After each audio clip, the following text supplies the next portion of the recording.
What's up, guys? David here, First Time Magazine. Familiar face. Not so familiar face next to me. We have a former NFL player, Justin Pugh, who is now the commissioner of the Italian Football League, and I have the pleasure of interviewing you. Thank you so much for being here. I appreciate you being here. How you doing? David, it's great to see you, man. It was a good first weekend for the IFL.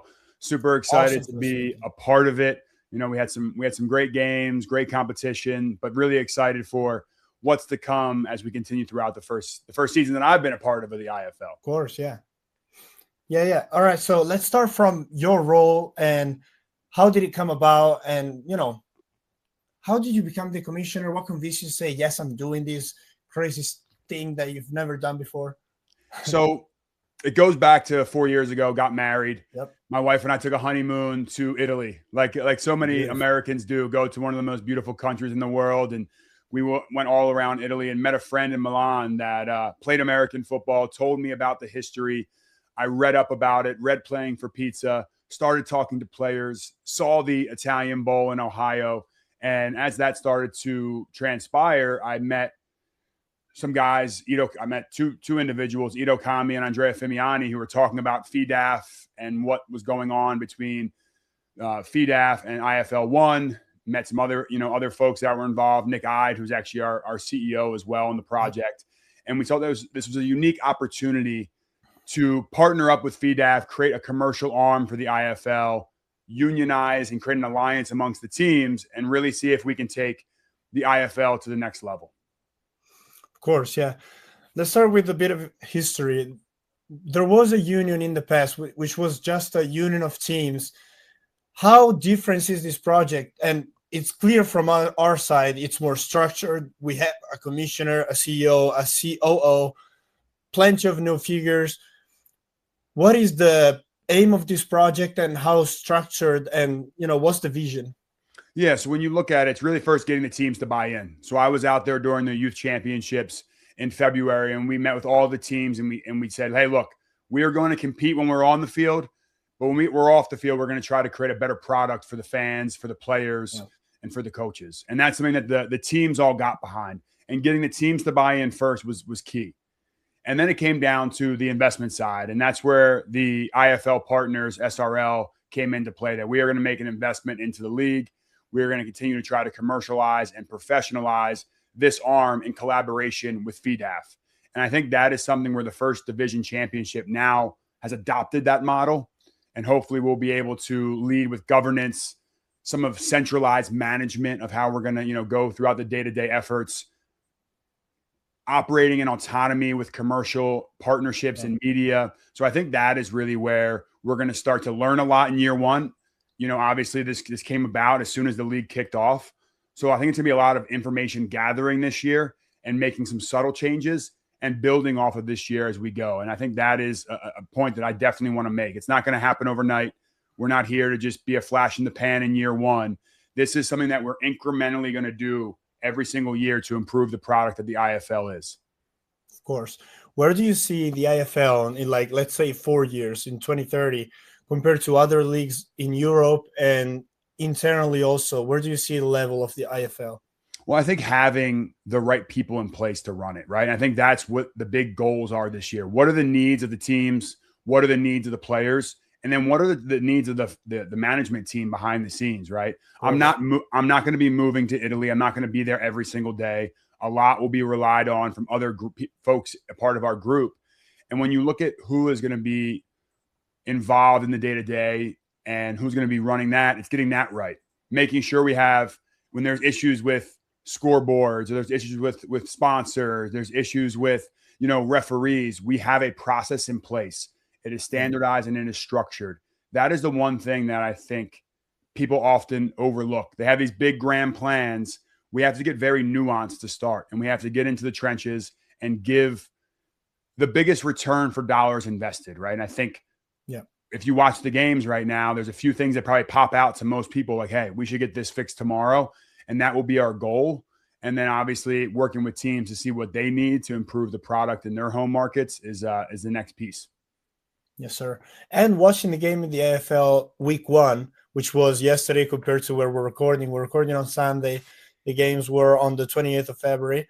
Week 1 was a great week. Immediately we see a high level of competition, especially in the game held in Milan between the Panthers and the Rhinos. That was an awesome game. We've seen already that there's been a change compared to the product that was brought to the streams last year. I'm thinking, for example, for the halftime studio run by your very own Davide Vismara. There's still stuff that we need to change and, as you said, fix. Clock management, showing the clock on the screen, that's very important, stuff like that. But how do you see the product improving from the previous years, and how happy are you with the IFL Week 1? Look, you have a game going to overtime and have 3-4 overtimes. That's always exciting. Yeah. So I know the game between Parma and the Rhinos was a great one. And then Guelphi coming off of last season, having a great game. And, that was great to see. And Ferrara is happy to get a win. The offenses weren't there in that one. I think a lot of times I was surprised at how high scoring some of the games were. A lot of times defenses come out to play early on in the season. So the quality of the games is always something that we're going to be super interested in. Yeah. But when you turn around and you look at the ways that we can continue to improve that, it really will be, as things pop up, we come together as a board of governors and we decide what's best for the IFL. Everyone's going to have different ideas.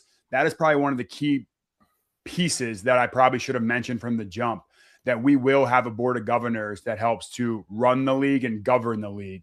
And it's not like I can't just say, hey, we're doing this tomorrow. We actually have people that have been involved in this game for 30, 40 years, some of the folks involved in the board of governors that will help make some of those and implement some of those changes. But it was off to a great start in Week 1. 100%. What about, to have great level of play, you also have to have competitiveness. So, of course, year 1 of this new experience, everybody, and I'm expecting probably you too, is expecting the Guelphi to be this super team that's still going to be very strong in Italy.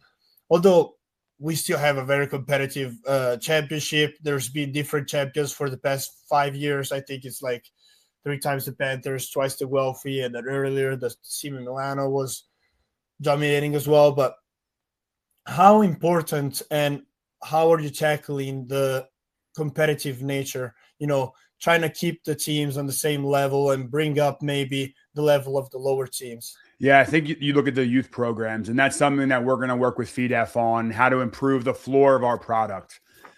When you look at American football abroad, there's never been the incentives that exist today.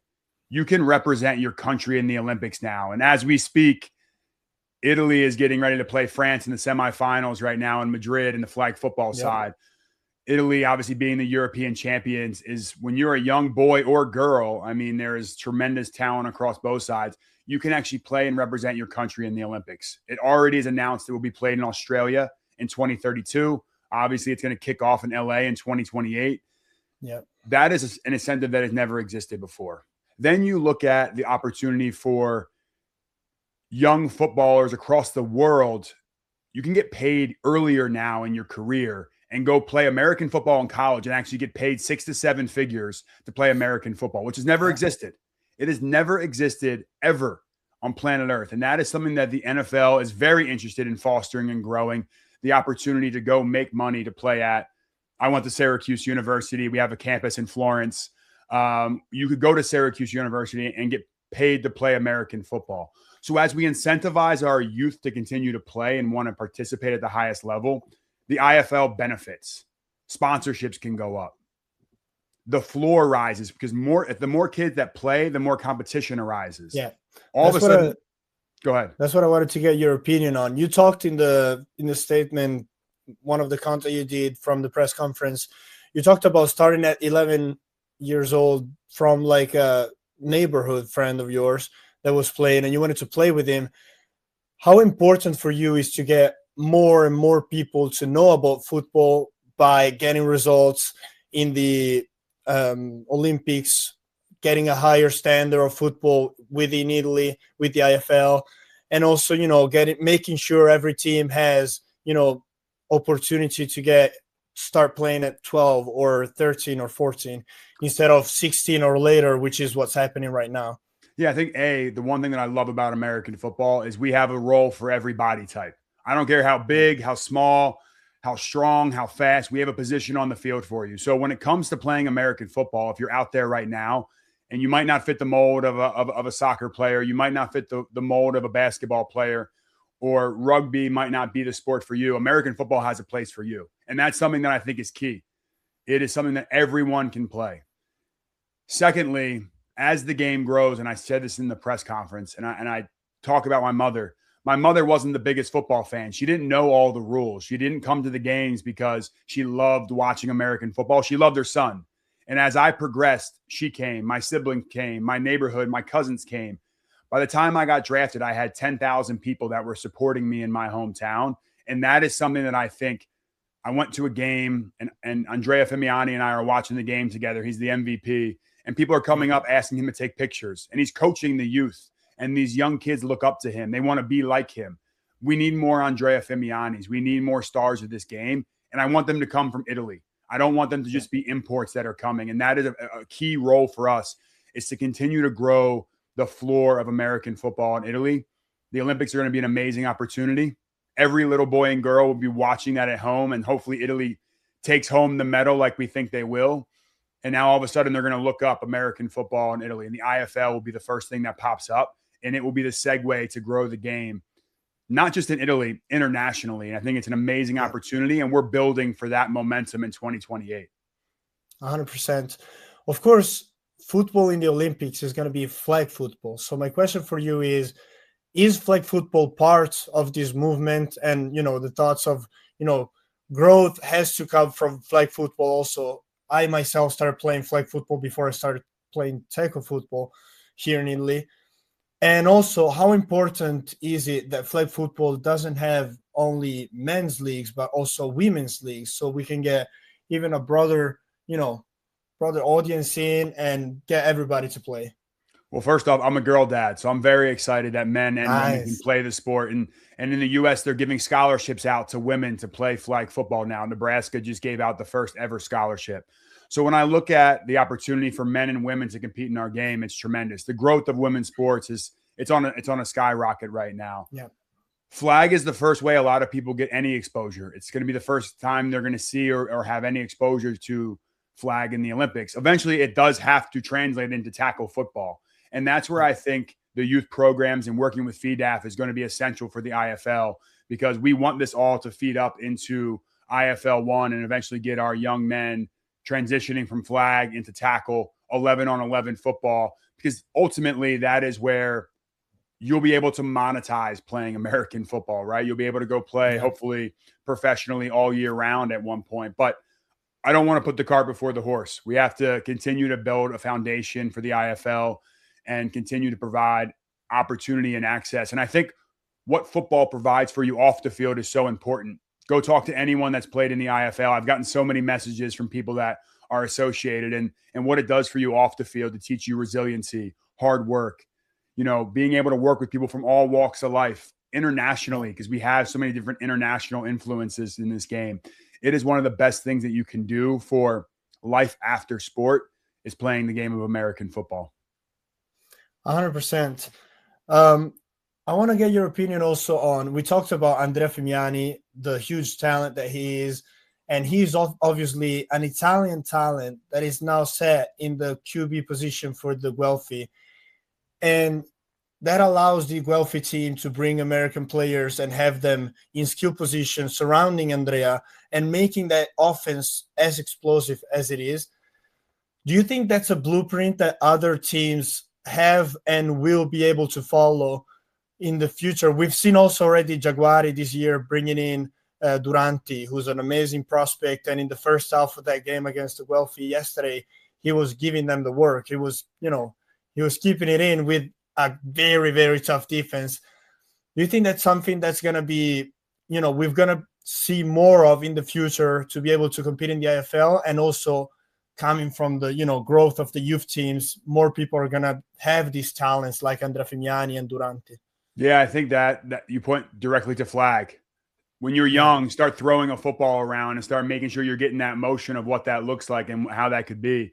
I think that is going to be a major component of the benefit of flag. We're working with our hands and we're working on catching and we're working on those motor skills that really haven't been worked on with the youth for the most part in Italy. I think that's one key.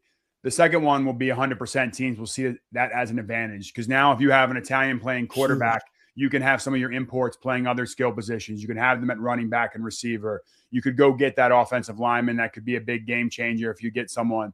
So I think that is going to be a blueprint going forward, but eventually it will be the norm, right? You're going to have so much talent in Italy that you can put players wherever. And that's the ultimate goal, to continue to raise the floor of talent, continue to push our youth programs to feed IFL 1. And that is something that Andrea will – he's the unicorn. He's the first to do it, but that needs to become the norm of what this looks like going forward. Do you see that happening in Europe as well? Because, of course, the pro level of, whatever was ELF, EFA, AFL is a bit of a mess right now, but there hasn't been, or as of late, with the rise of the European pro level, it's there is no team playing without an American at quarterback. So do you see Italy being a team that could make that happen? Of course, not right now, but in the future. 100%. I mean, you have to. To grow this game, I need homegrown superstars. And I am American, born in America, but I know if I can look at someone that lived down the street or is from where I'm from or grew up how I grew up and I see them be successful, I know that I can also take that path. The goal of mine is whatever league ends up coming out, the EFA, I want that team in Italy to have an Italian quarterback. That is 100% of goal of mine. Until we can get there, obviously you're going to have the import players come in, but I know that it will be an Italian quarterback one day. So it's inevitable that will happen. Well, we proved it first in the IFL. If you have an Italian quarterback playing at the level of an American quarterback, because Fimi is giving it to everybody. All the other quarterbacks are trying to keep up with him, even though they have the college experience from, the United States. If you have that aspect, you can do so much more, and that can break the game, even at the pro level. I believe that too. The question that I have for you is, let's talk about NFL. Of course, we've been involved for many years with the NFL, with also my New York Giants. Everybody's seeing the clip, Justin Pugh straight off the couch. It was an awesome clip right there. But a question that I think a lot of people in Europe and especially in Italy have is, why does the NFL and the American market want to, invest in the game in Europe and make American football known? They have the monopoly of this game.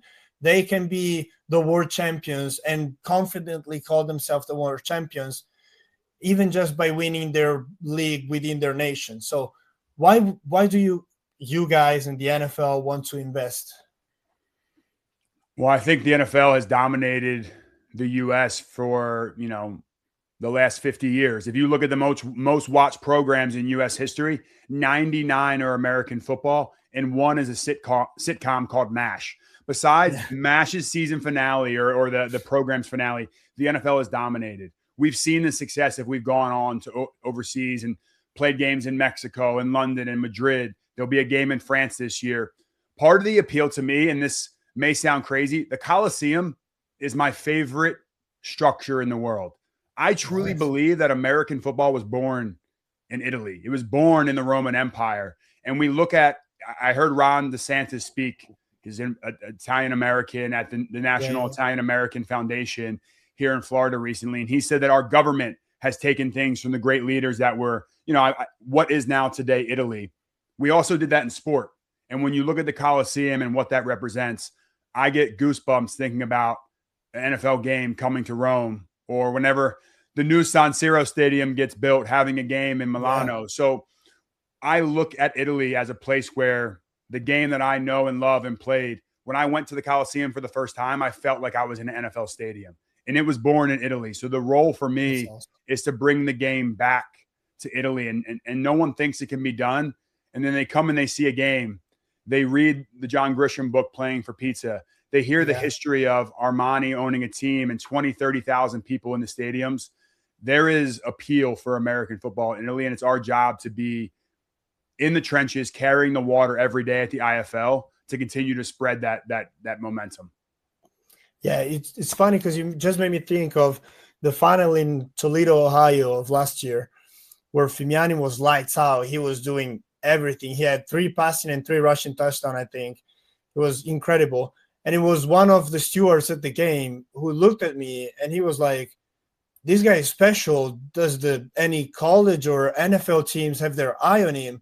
And I was like, it made me laugh at the time because I know how far the Italian Football League level is, of course, from the NFL right now. But then I thought about it and I was like, well, if we keep on hiring the level and we go and play and show that we have these talents, we start with the NIL and then we can get maybe players in the NFL.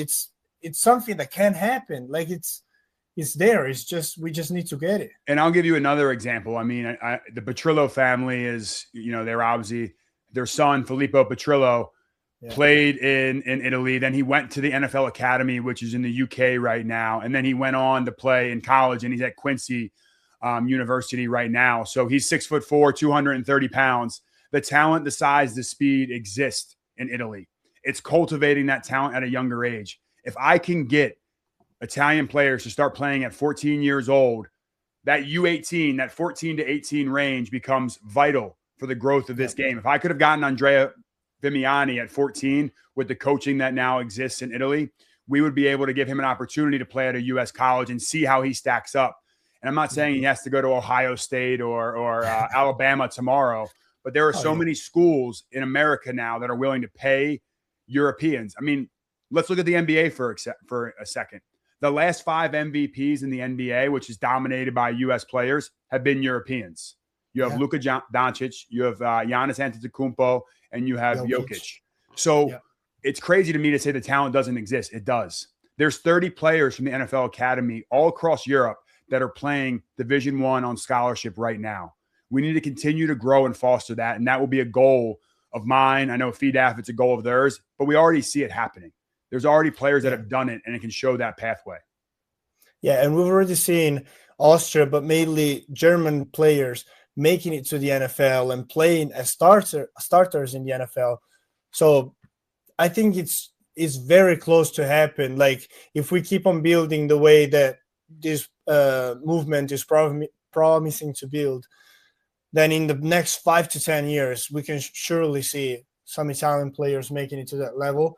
And maybe the Italian player that's going to make it to the level is listening to this interview right now. Who knows? Well, the one thing that I would love to point to, it's already happened in Italy. Like, I'm not reinventing the wheel here. Tennis did the same thing with their federation 20 years ago. And everyone thinks Yannick Sinner was born yesterday or the last 5 years. No, Yannick Sinner, the dream of Yannick Sinner was born in 2001 and 2002 in Italy. Yeah. And that's something that we look at every single day. It's like, how can you work towards that? It's crazy. Angelo Bignat. How do you say his last name? The leader of the tennis, but I think it's I'd have to look it up. I'm not looking at it right now, but he's the commissioner. He's the CEO of that.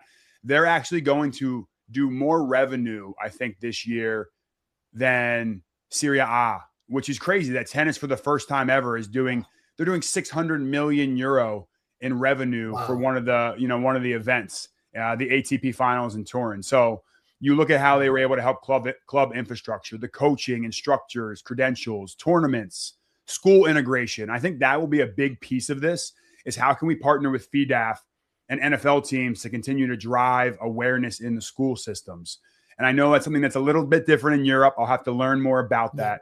But it's something that is an idea of mine. And that's where you take it to the board of governors. We talk through it. Is this a real plan or not? And we decide as a group if this is something the IFL wants to pursue. And that is, I think how we'll be able to take this to the next step. But tennis in Italy is a prime example of how to grow this. I'm 35 years old.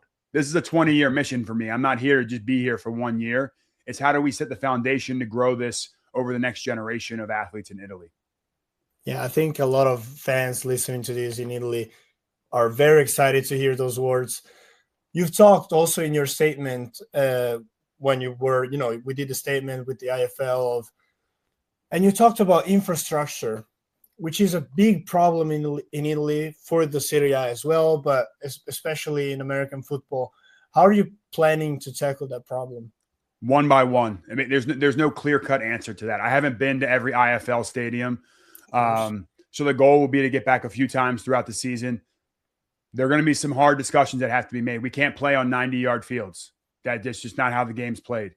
We can't have scoreboards without having the time on them, so the players can't strategize, and the fans don't know. The viewing product has to be consistent. Yeah. The sponsors have to be in the similar places. Those are just a few things that it may seem silly, but when you standardize the product on how you view the game, how you attend the game, potentially how you enjoy the game when you're there, some food, some halftime shows, so we're not just staring at a blank screen for 15, 20 minutes during halftime, which you're going to be, hugely involved in. We continue to grow and keep everyone that comes, because the first time someone watches, we need to bring them back a second time, a third time, make them a fan for life.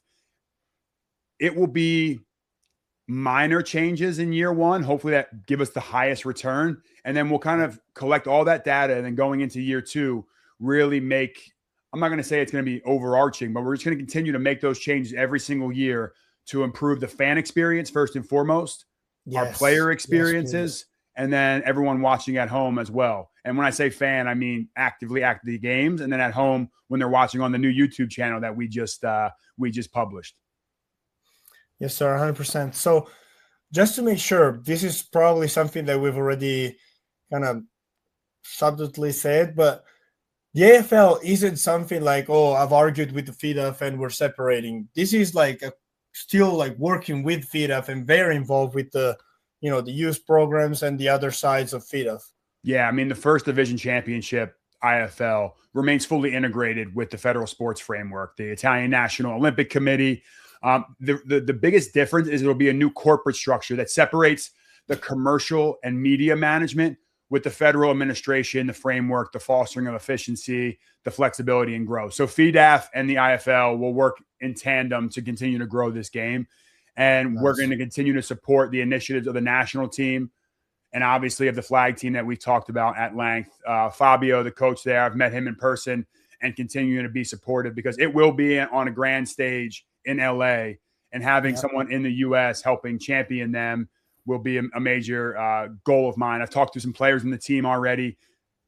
The biggest goal for me is have them winning a medal. So however I can help that team win a medal in the Olympics, it will help IFL. And I think we realize that whole strategy and how to work together. And we're going to continue to learn, right? It's not 100%. Yeah. It's not going to happen overnight, like I keep saying, but we just keep showing up, doing the right things, getting feedback from the fans, being able to talk to them. I've already had so many continue to reach out on social media, and we'll continue to make those improvements to make the game what you want at home, and then what we need for our players and for the management side. 100%. Are you planning on making a trip out here, to Dusseldorf for the World Games? Because that's where we get the ticket to go to the Olympics. If we can get it there, of course, it's not the last chance, but if you get it there, you're already in, and you can start preparing for the Olympics. Yeah, we're going to decide kind of which events I have to be at. I know I want to be in Italy with the IFL. It's obviously the primary focus of what we're doing here.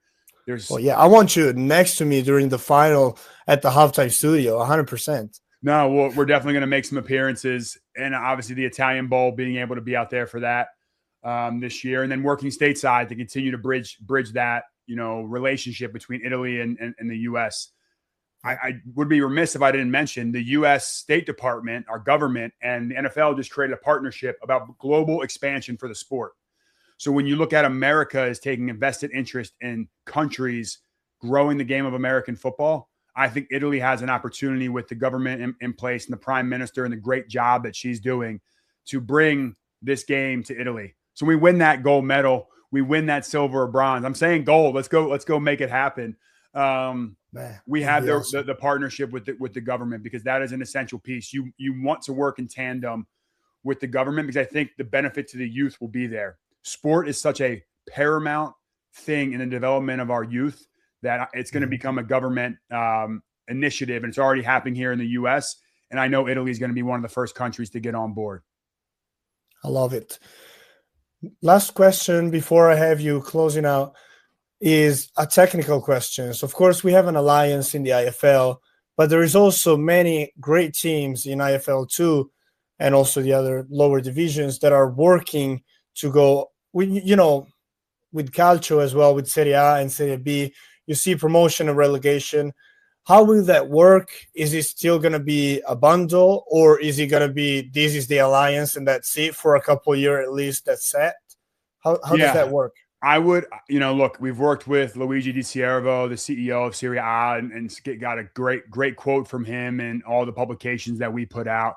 We do want to have a relegation and promotion system. So I'll leave that to Ido and Nick I to kind of discuss in further, but we will look at having that because we want to have every IFL 2 teams to have the ability to come up and down. That competition is what will drive the ability to raise the floor. You don't want to get relegated. You want to make sure you're there. And we'll look to our partners at Serie A, and we'll look to, those folks for guidance on how they've done that successfully. I wouldn't say that we might, there are going to be discussions around that. So I would say I'll table that. I don't want to give a definite answer because there could be some changes that our board of governors decide. Of course. Last thing before we close out, I want to have you look into the camera and give a message to these Italian football fans that are seeing this change in the IFL, the new era, as we've said, and are so excited. What does the commish want to say to the fan base? No, I just want to say how incredibly proud I am to be here and assume the role of the commissioner. I think it is, I never thought in a million years that I would be going overseas to grow the game that changed my life. But because of everything that football has given to me and the opportunity that I see in the IFL, I couldn't be more excited to get started. I've mentioned this earlier in the program. I want people to reach out. And as I step into this role, it's not just on the competition on the field. It's on the fan experience. It's on everything that makes this game so great. Italy represents something unique in the global landscape, and that is something that I want to harness. It's the beauty of what makes Italy, Italy. And I said this on Twitter. I want to bring American football, but the Italian way, and continue to foster what makes Italian American football the best in the world. There's a ton of work that has to happen to make that go and to bring that engine to this. But the work starts now. We have to get started. We have to do it collaboratively. And I can't wait to see you all in Italy over the course of the season. Nice. Well, Justin, thank you so much for this interview and for talking to me and then indirectly to our fans as well. And we're super excited for the new season and the movement in general in the IFL. Thank you for coming here, and well, best of luck with it all. Hey, I'm taking my Italian classes, but all I know is andiamo. Ooh. Like, let's go. I gotta get better. Nice. I know how to say let's go. Let's have a good time, and let's have a successful first season under this new umbrella. The best is yet to come. Yes, sir. Everybody at home, make sure to follow, leave a comment, leave a like. We're here and we're bringing a lot more content on the IFL. We're super excited about the new movement. Thank you, Justin, again. Thank you, everybody, for watching through the whole video, and goodbye.